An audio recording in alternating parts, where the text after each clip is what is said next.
Dr. Hajah Okky Stiana Dewi S.Hum MPD adalah seorang aktris, penulis dan pendakwah yang memulai karir sebagai pemeran utama dalam film Ketika Cinta Bertasbih pada 2009. Kemudian menjadi penceramah di Trans TV sejak 2014.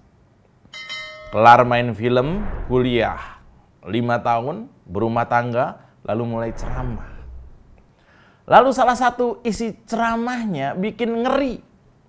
Di tengah perjuangan kita meminimalisir kekerasan dalam rumah tangga, isi ceramahnya kira-kira adalah seperti perumpamaan ini. Ini perumpamaannya. Para istri kalau digambar suaminya, pura-pura bego aja. Bilang aja habis kejedot. Iya. Atau kira-kira begitulah ya. Atau begini perumpamaannya. Dan jika suamimu memukulimu, maka anggap saja itu adalah rasa cinta yang terlalu dalam. Saking dalamnya, kadang-kadang sampai perlu 11 jahitan. Ingat, kekerasan adalah kekerasan. Meski para istri suka yang keras-keras, tapi kalau sudah menyangkut kekerasan fisik karena berkelahi, kekerasan mental karena dicaci maki, kekerasan ekonomi karena misalnya disuruh mencari uang dengan cara yang kotor, maka ada undang-undang KDRT yang mengatur. Jadi nggak boleh ngelantur. Kalau suami istri pukul-pukulan sampai hancur, proses hukum atau damai bisa diatur. Ya, tapi kalau ada penceramah yang bilang kalau istri dipukuli nggak usah sampai ada yang tahu. Itu aib keluarga. Nanti kalau misalnya sampai tewas, apakah kita orang terdekat tetap membisu? Ini negara ada aturan. Kecuali Bu Ustadz memang sudah mentogutkan. Jadi tidak perlu taat aturan apalagi undang-undang. Ya itu beda persoalan. Tarik man. Oh no, ini Indonesia. Oposisi tanpa isi kepala. Oh no, ini negara gua. Oposisi gak ada otaknya. Bangsat! Yo, apa kabar para bapak yang habis melototin ceramahnya Okky Stiana Dewi? Mantan bintang film, perempuan yang jago akting dan sekarang jadi ustazah. Bagaimana om-om semua setelah lihat ceramahnya? Sudahkah Anda gambar-gambaran dengan pasangan Anda? Tentu jangan sampai terjadi ya. Kalau Anda sudah niat menikahi lalu merasa nggak cocok, ya sudahlah bicara baik-baik. Jadi bicara yang manis sebelum gambar. Wah, Anda bisa kena ancaman hukuman 5 tahun loh. Kalau sudah tak cinta, maka cari solusi ke penasihat pernikahan. Kalau saya bisanya menasihati supaya cerai. Sebelum kita kupas dua penceramah yang saling bertolak belakang ini, kita sapa salam dulu ya. Karena banyak banget komentar dan video yang dikirim via WhatsApp Oposisi 69 FM. Di episode kemarin ada lebih dari 2000 komentar lintas platform. Di Facebook saya ada, di Instagram saya juga ada, di sosial medianya 2045 TV, dan tentu tidak semua bisa kita bacakan. Tapi lagi-lagi saya, kawan-kawan redaksi, tim produksi, ini seneng banget loh dapat komentar dari teman-teman ini. Kita bisa bahu-membahu ya, saling dukung dalam menjaga kewarasan pikir kita untuk tetap mencintai Indonesia. Luar biasa, salut buat Anda. Ya, tiap episode kami akan bagi satu t-shirt dengan desainnya eksklusif dari Oposisi 69 FM.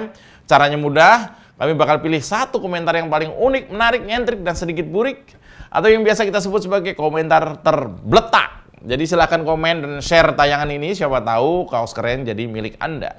Karena ini edisi weekend, tayang Sabtu, hari Sabtu ya, mungkin malam Minggu, maka akan ada yang istimewa. Apa itu? Kita tarik dulu Bambang. Kemana kawan tanpa arah tujuan? Aduh.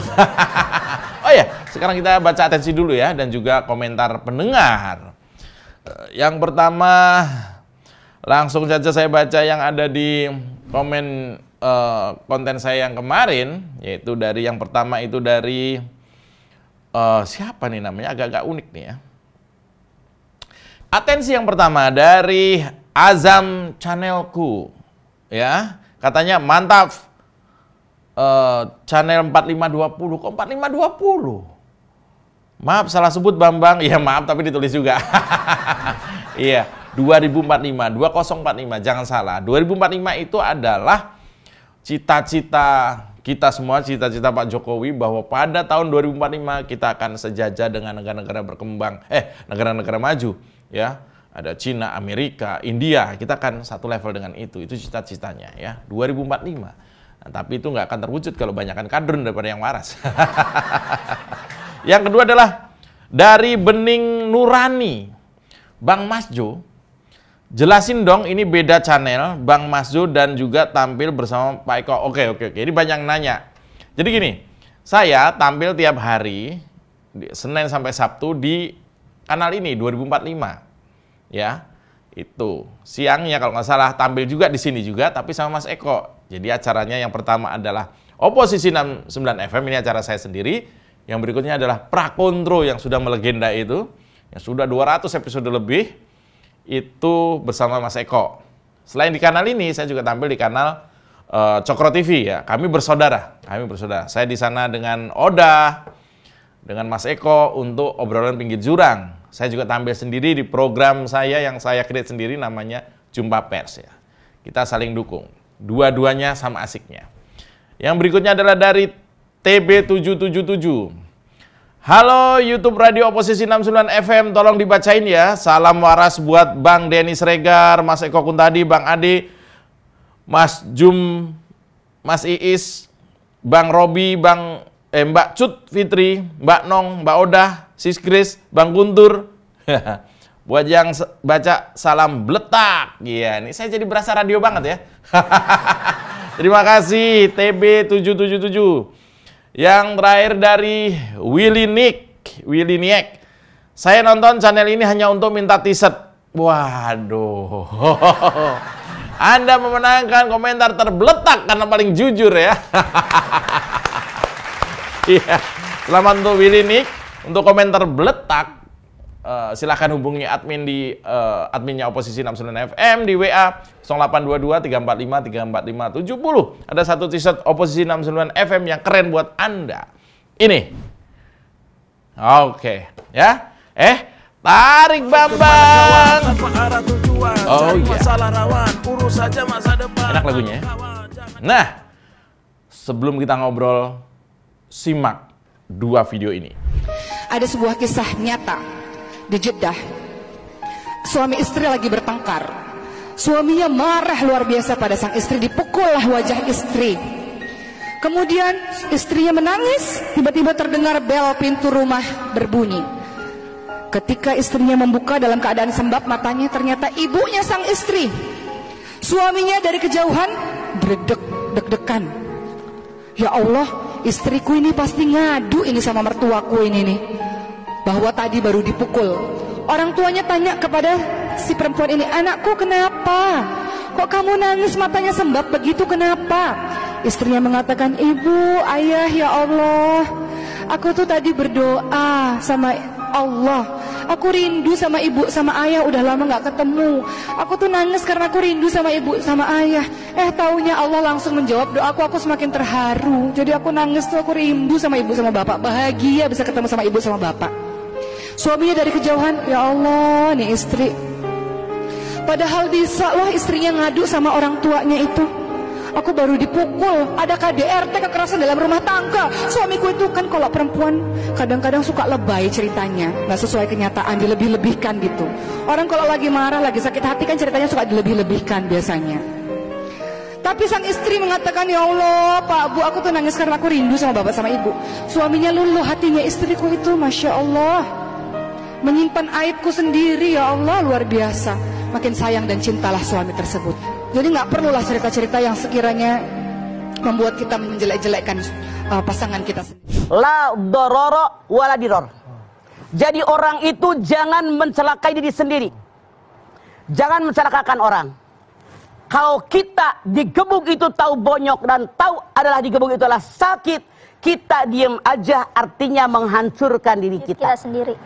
Itu salah dalam Islam. Karena dalam Islam kita wajib memelihara kesehatan tubuh. Sakit aja wajib berobat, digebukin tiap hari, lama-lama bonyok. Ya, dua penceramah perempuan, yang satu senior, yang satu lagi masih magang kayaknya.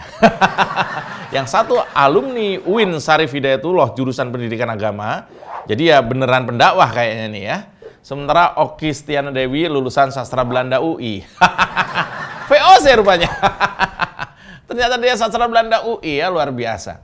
Ya, sebenarnya ini sih nggak perlu kita bandingkan ya kalau backgroundnya pendidikannya begini ya.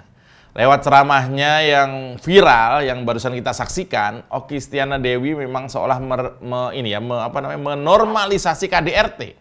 Seolah Oki mau bilang, kalau dipukulin suami, udah deh ibu-ibu, santuy aja, nggak usah ngadu, apalagi sempat diproses hukum. Bisa jadi ada benarnya menurut saya, bisa jadi sih ya. Maksud Oki mungkin nih, masih ada peluang berdamai dengan pasangan, apalagi kalau menyangkut pertengkaran pasangan yang sudah memiliki anak. Mungkin maksudnya demi kelangsungan pernikahan, juga demi anak-anak, sebaiknya pertengkaran menjadi konsumsi kamar pribadi saja. Jangan diumbar ke publik. Karena bisa jadi kalau makin banyak yang tahu pertengkaran keluarga, maka akan makin jauh peluang kembali damai. Peluang untuk berkumpul kembali menjadi tipis. Mungkin itu alasan Oki ya. Tapi menurut saya begini, ada yang aneh nih. Waktu di video itu Oki menjelaskan bahwa ada sebuah cerita kisah nyata di Jeddah. Nah, kalau menggunakan konsep yang Oki sampaikan ini nggak boleh keluar, ini dari mana dia tahu cerita itu ya? Lalu setelah dihujat netizen, akhirnya Oki mengklarifikasi video ceramahnya itu.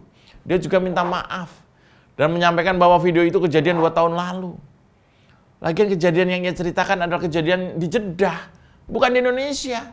Wow, Jeddah. Ya jelas ada kejadian seperti itu, kan di sana nggak ada Komisi Perlindungan Anak dan Perempuan. Oke, stay tune terus di Oposisi 69 FM, kanal politik jalur lucu. Tarik Bambang. Tanpa arah tujuan, cari masalah rawan, urus saja masa depan. Halo kawan. Oke, seperti yang saya janjikan tadi, khusus episode weekend kita akan ada bintang tamu dalam segmen Klinik Kadrun dengan bintang tamu sahabat saya, Joyke. Inilah Klinik Kadrun bersama Joyke. Ya, silakan. Ya. Silakan. Oh, makasih Mas Jo. Au, anget. Iya. Wah, gede. Hitam lagi. Iya. Hai. Hai, saya Joyke. Ya. Saya buka praktek Klinik Kadrun. Ya. Saya akan ulas sedikit soal tanda-tanda penyakit kadrun. Yang dalam metaverse kadrun ada 3 penyakit yang sangat populer. Dan biasa disebut 3 penyakit kadrun kronis ini, yaitu yang pertama, syaraf waras kejepit. Lalu yang kedua, asam kadrun menahun. Dan yang ketiga, ini yang paling bahaya, hepatitis B. Ya, jadi yang pertama kita bahas satu-satu ya, biar semuanya paham apa itu penyakit kadrun. Yang pertama tadi yaitu saraf waras kejepit. Saraf waras kejepit adalah penyakit kadrun yang saraf-saraf di sekitar kecerdasannya mengalami insiden kecil. Ya, seperti kepleset saat kalah pemilu, atau jatuh saat ormasnya dibubarkan pemerintah. Atau yang paling gawat adalah tulang di sekitar kecerdasannya bergeser karena kepentok pojokan doktrin radikalisme dan sudut intoleran. Inilah penyebab syaraf kecerdasan menurun dan cenderung kewarasannya terjepit. Iya. Lalu pengobatannya, sarannya adalah bagi penderita saraf waras yang kejepit antara lain hindari sinar ormas intoleran pada pagi, siang, hingga sore hari. Ya. Karena ormas-ormas terlarang dan juga parpol yang ngakunya paling alim itu biasanya memang senang menulari orang-orang yang limbung dari sisi ideologi. Atau orang yang mengambang dari sisi mental. Juga orang yang kosong dari sisi ilmu. Ya, hindari mereka. Maka sudah bisa mengurangi pengaruh kewarasan yang kejepit. Iya. Tips berikutnya untuk menghindari penyakit saraf waras kejepit adalah dengan banyak memilih dan memilah dengan siapa kita bergaul. Apa yang kita baca, apa yang kita tonton, siapa yang kita follow, grup WAG apa yang kita ikuti, komunitas apa yang kita menjadi anggotanya. Kita harus waspada. Karena virus bisa masuk kapan saja, di mana saja, tanpa Anda sadari. Tahu-tahu kewarasan Anda bisa kejepit dan ini menyakitkan sekali. Iya, penyakit kadrun yang kedua adalah asam kadrun menahun. Asam kadrun menahun. Penyakit asam kadrun menahun ini cukup berbahaya karena tiap tahun kumat. Dan biasanya selalu memakan korban. Contoh sederhana. Tiap Natal, muka-muka orang penderita asam kadrun menahun ini akan panik. Mereka nggak kuat lihat topi Santa. Mereka gatal-gatal lihat pohon cemara. Mereka panas dalam dan sedikit turun berok apabila di kalender itu terpampang angka 25 Desember. Itu belum seberapa. Penderita asam kadrun menahun cenderung posesif kepada anak-anak mereka. Mereka melarang anak-anak mereka ikut merayakan tahun baru. Mereka hanya akan ke mall dan pusat belanja apabila dipastikan di lokasi tersebut terpampang tulisan diskon Natal dan Tahun Baru. Itu pun kalau secara logistik mereka siap. Ya. Hal lain yang mempengaruhi jangkitnya penyakit kadrun menahun adalah saat orang menderita ini melihat sajen, melihat pembangunan rumah ibadah, melihat budaya non-gurun, dan melihat orang bahagia. Yang paling mengerikan dari penyakit asam kadrun menahun adalah penderitanya tidak sadar kalau mereka sakit. Kadang diberi terapi pengobatan pun mereka malah menganggap kita yang membantu mengobati semacam ancaman bagi mereka. Biasanya obatnya yang mujarab adalah materai 10.000 atau baju warna oranye. You know what I mean? Oke. Lalu yang ketiga, ini gimana sih caranya ngidupin nggak bisa? Eka nggak bisa nih. Nggak bisa. Nah, yang ketiga namanya hepatitis B. Penyakit hepatitis B ini biasanya menjangkiti kadrun elit. Hepatitis B adalah penyakit yang menular pada kadrun level atas. Penyebabnya biasanya adalah keinginan yang tinggi untuk eksis, keinginan yang kuat untuk tampil ke muka. Mungkin untuk keperluan popularitas sesaat dan sesat. Hepatitis B menjangkiti mereka yang ingin menaikkan popularitas dan keterpilihan dalam survei. Menjangkiti mereka yang ingin menjadi ketua ormas. Menulari mereka yang rajin cuci tangan soal kasus atau skandal. Merebak pada aktivis partai dengan label oposisi atau menjangkiti mereka yang rindu ingin jadi komisaris. Berat ya? Hepatitis B ini tidak terlalu nampak kalau musim isu sudah selesai. Contoh yang mudah dilihat adalah ketika musim isu ibu kota baru. Maka banyak yang mendadak terpapar penyakit ini. Banyak figur yang entah siapa mereka mendadak kritis. Hepatitis. Banyak hyperkritis. Mendadak menjadi ahli tata kota, mendadak menjadi ahli kelola ibu kota negara, mendadak lebih jago dari administrator wilayah, mendadak lebih analitis daripada doktor tata negara, mendadak dandan ala ahli hukum sambil menatap tajam kamera dalam jumpa pers yang dipaksakan. Aduh, seru ya.